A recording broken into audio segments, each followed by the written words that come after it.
রাস্তাঘাটে চলার পথে সালাম দিতে গেলেও কঠিন, কে হিন্দু কে মুসলিম চেনা যায় না অনেক সময়।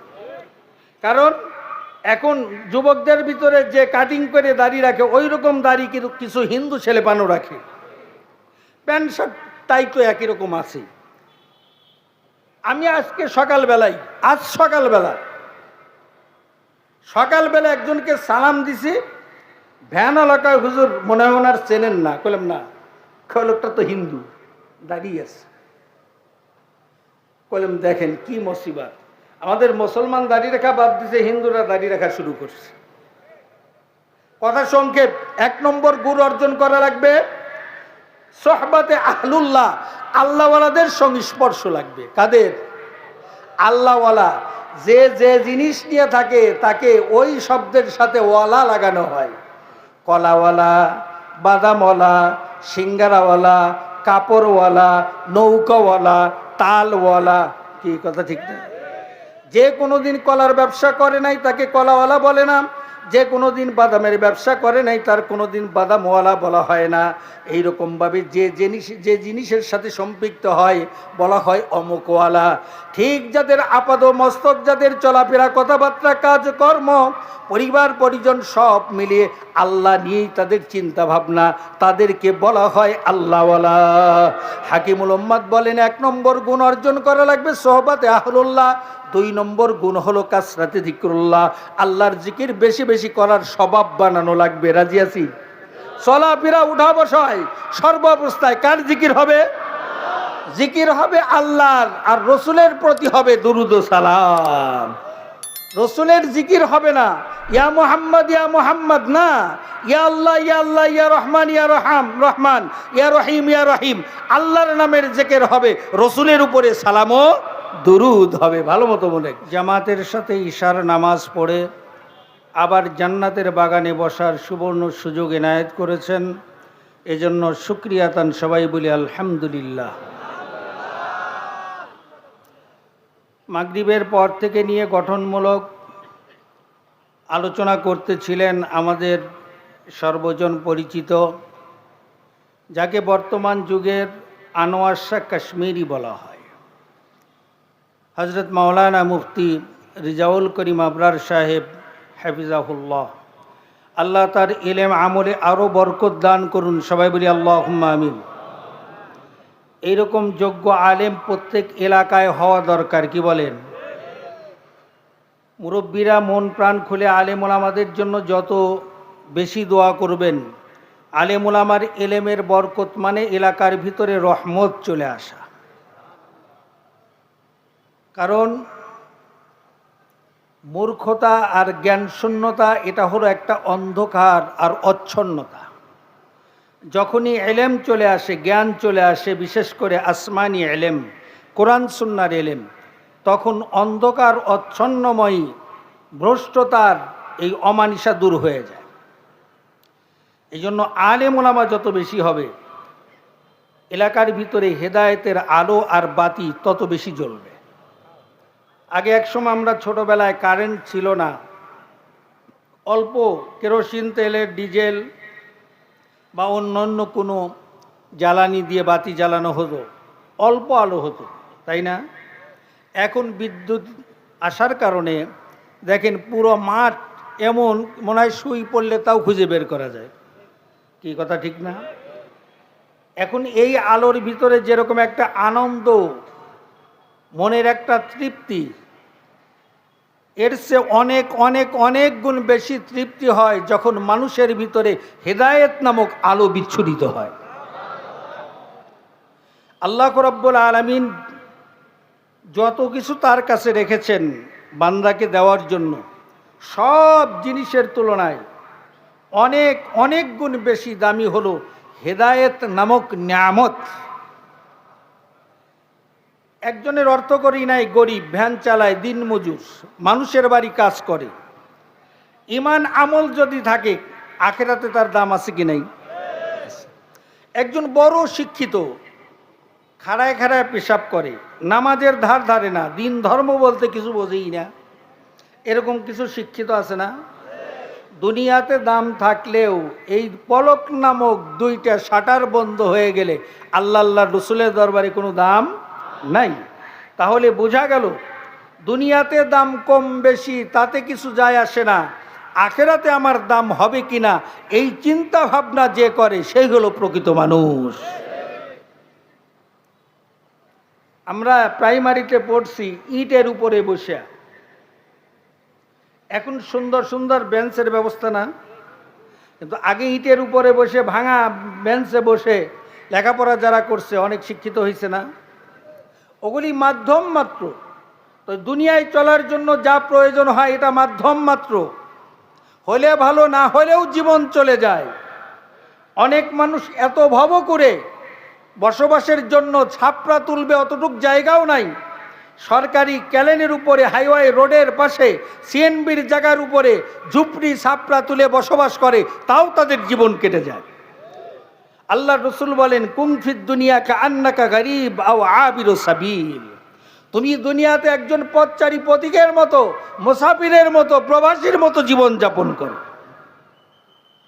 কিন্তু এখন আমরা মনে করি আইসি আর যাওয়া লাগবে না, বেশি করে ফাউন্ডেশন দিয়ে। কি কথা ঠিক না? আমার বন্ধুরা, আমার বাবাজিরা,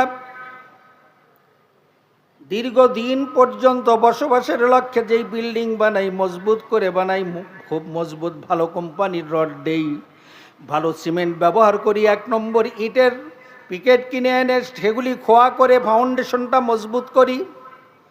কিন্তু একদিনও ভেবে চিন্তে দেখলাম না আমার এই 3.5 হাত বডির ভিতরে একটা দামি জিনিস মালিকের পক্ষ থেকে রাখা হয়েছে, যেই জিনিসের নাম কোরআনের ভাষায় রূহ বলা হয়, আর আমাদের ভাষায় বলা হয় আত্মা। আমাদের ভাষায় কি বলা হয়? আর কোরআনের ভাষায় রূহ। এই রূহুর এত দাম আর এত ধারণ ক্ষমতা আমার আপনার ভিতরে আছে। কোনো দিন আমি আপনি এই চোখ দিয়ে রূহ দেখি নাই। দেখছি নাকি? কেউ দেখছে? গাঁজারুরা দেখতে পারে। হ্যাঁ, গাঁজার কলকে যখন টান দেয় প্রথম প্রথম মাথা ঘুরে যায়, শস্যের ফুলের মতো ফোটে সামনে। চোখ আঁধারি দিলে এরকম হয় না? হঠাৎ করে মাথা ঘুরে পড়ে গেছে, কয় কি ওই হঠাৎ মাথা শস্যের ফুলের মতো ফুটলো, আর কি হয়েছে জানি না, এরকম হয় কি হয় না? কোন সময় হয়? শরীর দুর্বল হলে, প্রেশার ডাউন হয়ে গেলে, ডায়াবেটিস বেড়ে গেলে। কথা ঠিক কিনা? ঠিক ওই রকম ভাবে এই ধরনের ভ্রষ্টতার সাথে যারা আছে তাদেরও চোখ আঁধারি দেয়, কারণ হৃদায়ত নামক জিনিস দুর্বল হয়ে যাওয়ার কারণে। এখন এই হৃদায়ত কেমনে আসবে? গাজনার বিল ছোটবেলায় দেখছি, কত দূর বিল, এ প্রান্ত থেকে ও প্রান্ত দেখা যায় না। এখন গাজনার বিলের ভিতরে বাড়িঘর আছে কি নাই? এখন পানি পাওয়া যায় না, সুইচ গেট আর একটা লাগছে। কথা ঠিক না? পানির দরকার হলে দিবে। এখন আমার আপনার হেদায়েত এই রূহ নামক জিনিসের জন্য প্রয়োজন। এখন পাবেন কোথার থেকে? এজন্য কোরআন সুন্নাহ নামক সুইচ গেটের সাথে সম্পর্ক করতে হবে। হাকিম মোহাম্মদ মুজাদ্দিদ মিল্লাত শাহ আশরাফ আলী থানভী রহমাতুল্লাহি আলাইহি এই উম্মতের বড় চিকিৎসক ছিলেন। অনেক অনেক গ্রন্থ উনি লিখে গেছেন, উম্মতের জন্য সাদকায়ে জারিয়ার কাজ করে গেছেন। উনি ওনার কিতাবে উল্লেখ করেন, এই পীর মুরিদি, এই তরিকা, এগুলো হলো আমার আপনার হেদায়েত নামক নিয়ামত পাওয়ার একটা মাধ্যম মাত্র। মাধ্যম। বাসে চড়ি, সিএনজিতে চড়ি, অটো বাইক, ইজি বাইক আছে না? ইজিগুলি আবার আনইজি বেশি হয়, ব্রেক ফেল করে উল্টে পড়ে যায়। কথা ঠিক না? কারণ যে জিনিস যত দুর্বল তার বিপরীত জিনিসে নাম রাখা হয়। বিপরীত জিনিসে, একজন দেখতে একবারে আলকাতরার মতো, নাম রাখছে লাল মিয়া। এরকম আছে না কিছু লোক? মানে এত কালা, এই কালার একটু ঘৃণা দূর করার জন্য হলেও আপন দাদি, নানি, খালা, মামু, চাচি এরা ভালোবাসে নাম রাখে লাল মিয়া। কিরে ভাই, তোমার ভাগ্নে, তোমার নাতি, সেও তো কালো, লাল মিয়া, কয়টু মনের শান্তি দেওয়ার জন্য। এইরকম কিছু লোক আছে, নামাজের ধার ধারে না, রোজার ধার ধারে না, পর্দার ধার ধারে না, কোরআন সুন্নাহ অনুযায়ী নিজের জীবনকে সুসজ্জিত করবে, এর কোনো পরোয়া করে না। এরকম সমাজে লোক আছে কি নাই? কয়জন? বর্তমানে বাংলাদেশে জুমার দিনে নামাজির সংখ্যা 8%। কত পার্সেন্ট? মানে 100 জনের ভিতরে 8 জন জুমার নামাজ পড়ে, 5 ওয়াক্ত নামাজ এখনো 2% নিয়মিত পড়ার মতো মানুষ এই বাংলাদেশে হয় নাই। এখন হিসাব করেন 18 থেকে 20 কোটি মানুষ, প্রাপ্ত বয়স্ক আর প্রাপ্ত বয়স্কা যদি 14-15 কোটিও হয়, তাহলে এরকম ভাগ করলে পারে কয় কোটি নামাজি? হিসাব করে দেখছেন? তো থানভী সাহেবের কথা আমি বলতেছিলাম, পীর মুরিদি কেন লাগে? অনেক লোক আছে পীরকে ভক্তি করতে করতে মাথায় উঠায় ফেলায়, আবার অনেক আছে ঘৃণা করতে করতে, সমালোচনা করতে করতে যার তারে গালি দিয়ে বসে। এরকম আছে কি নাই?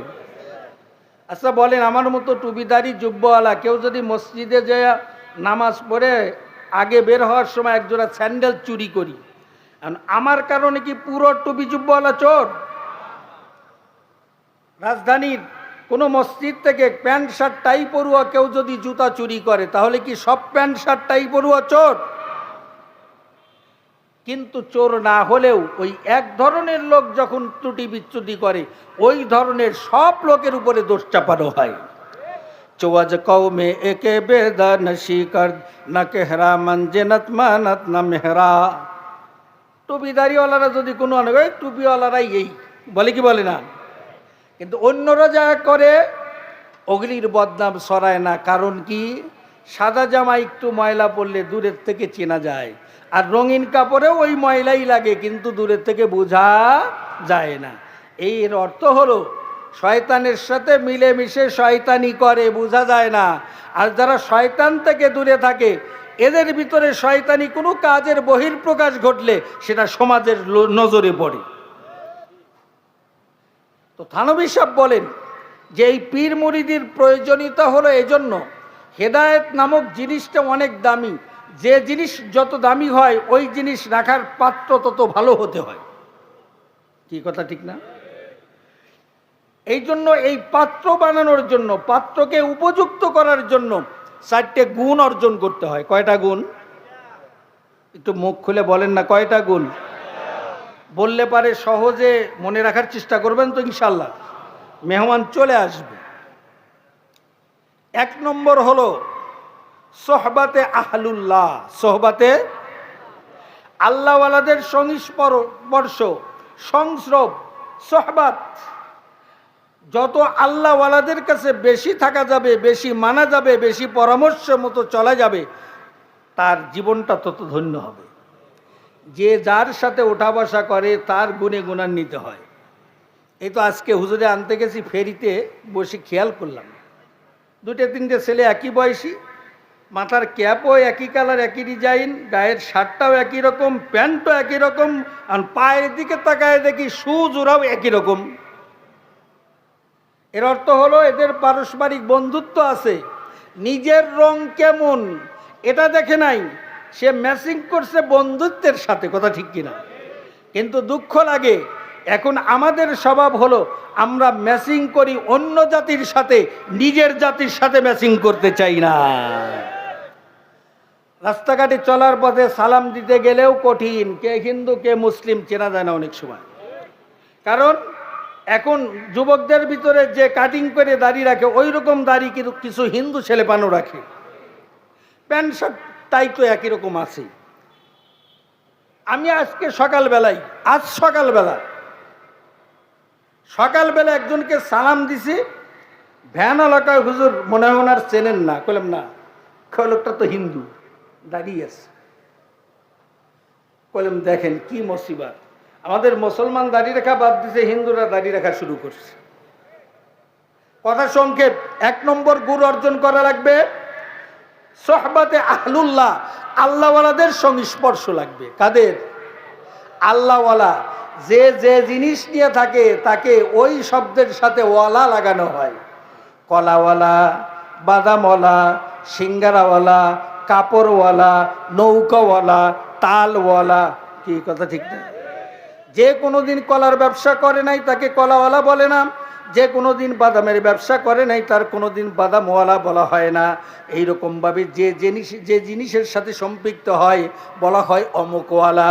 ঠিক যাদের আপাদ মস্তক, যাদের চলাফেরা, কথাবার্তা, কাজকর্ম, পরিবার পরিজন সব মিলিয়ে আল্লাহ নিয়েই তাদের চিন্তা ভাবনা, তাদেরকে বলা হয় আল্লাহওয়ালা। হাকিমুল উম্মাত বলেন 1 নম্বর গুণ অর্জন করা লাগবে সোহবাতে আহলুল্লাহ। 2 নম্বর গুণ হলো কাসরাতে যিকরুল্লাহ, আল্লাহর জিকির বেশি বেশি করার স্বভাব বানানো লাগবে। রাজি আছি? চলাফেরা, উঠা বসায়, সর্ব অবস্থায় কার জিকির হবে? জিকির হবে আল্লাহর, আর রসুলের প্রতি হবে দুরুদ ও সালাম। রসুলের জিকির হবে না ইয়া মুহাম্মদ না, ইয়া আল্লাহ ইয়া আল্লাহ, ইয়া রহমান ইয়া রহমান, ইয়া রহিম ইয়া রহিম। আল্লাহর নামের জিকির হবে, রসুলের উপরে সালাম ও দুরুদ হবে। ভালো মতো বলে 2 নম্বর গুণ, বেশি বেশি মাওলা পাকের জিকিরের অভ্যাস করতে হবে। 3 নম্বর হলো তাফাক্কুর ফি খালকিল্লাহ, আল্লাহর সৃষ্টি নিয়ে একটু ভাবতে হবে। আল্লাহর সৃষ্টি নিয়ে একটু ভাবতে হবে। এই মাত্র 1.5 মাস আগে প্রত্যেকটা গাছে আম ঝুলতেছিল, গাছ জায়গাটা জায়গায় আছে। এখন আম গাছের দিকে তাকাইলে আর কোনো ভালো লাগে না।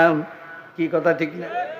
ওই গাছ আবার যখন মাঘ মাসের শেষে ফাল্গুনের শুরু হবে, গাছগুলি সজীব হবে, সুন্দর কাণ্ড ফেটে ফেটে সুন্দর মুকুল বের হয়, বোল বের হয়, গুটি বের হয়, আবার ঝুলন্ত আম গাছে পুরো গাছটাকে সুসজ্জিত করে দেয়। এই শক্ত জিনিসের ভিতরে নরম সুস্বাদু আম কোন মালিক সুন্দর সাজায় রাখলো? এই নিয়ে চিন্তা ভাবনা করতে করতে আল্লাহর প্রতি মোহাব্বত, ভালোবাসা জন্মাইতে থাকে। এই জন্য 3 নম্বর গুণের কথা হাকিমুল উম্মাত বলেন তাফাক্কুর ফি খালকিল্লাহ, আল্লাহর সৃষ্টি নিয়ে একটু চিন্তা ভাবনা করা, একটু গবেষণা করা। 4 নম্বর গুণ হলো একজন মুসলমান হিসেবে আমার কথাবার্তা, চাল চলন, মুআমালাত, মুআশারাত, এক কথায় ঘুমান থেকে নিয়ে আবার ঘুমের আগ পর্যন্ত পুরো সময়টাকে সুন্নতের ইত্তেবা করা লাগবে। 4 নম্বর গুণ হলো ইত্তেবায়ে সুন্নতে রাসূলিল্লাহ, আল্লাহর রসুলের সুন্নতের ইত্তেবা। মুখে দাড়ি নাই, টুপি নাই, নামাজের ধারে না, আশেকে রসুল আছে না? এরকম নামাজের কোনো খবর নাই, সারা বছর পাওয়া যায় না। খবরদার, এই ধোঁকায় পড়া যাবে না। আমি আশেকে রসুল কোনো পোস্টার, লিফলেট, প্যাম্পলেট আর কোনো ওই ব্যানার টানাই আর না টানাই, মাথার থেকে নিয়ে পা পর্যন্ত সুন্নতের যদি সাজে সাজতে পারি, আল্লাহর দরবারে, রসুলের দরবারে আশেকে রসুলের তালিকায় নামটা উঠে যাবে। এই জন্য সবাইকে বলবো, এই 4টা গুণ সোহবাতে আহলুল্লাহ, কাসরাতে যিকরুল্লাহ, তাফাক্কুর ফি খালকিল্লাহ, ইত্তেবায়ে সুন্নতে রাসূলিল্লাহ, এই 4টে গুণ যেই ইমানদার মানে নিজের ভিতরে অর্জন করতে পারবে, আল্লাহর মেহেরবানি, সে এক সময় আশেকে ইলাহি হয়ে যাবে ইনশাআল্লাহ। আল্লাহ রাব্বুল আলামিন আপনাকে, আমাকে, সবাইকে এই গুণে গুণান্বিত হওয়ার তৌফিক দান করেন। আমিন। ও আখিরি দাওয়ানা আনিল হামদুলিল্লাহি রাব্বিল আলামিন।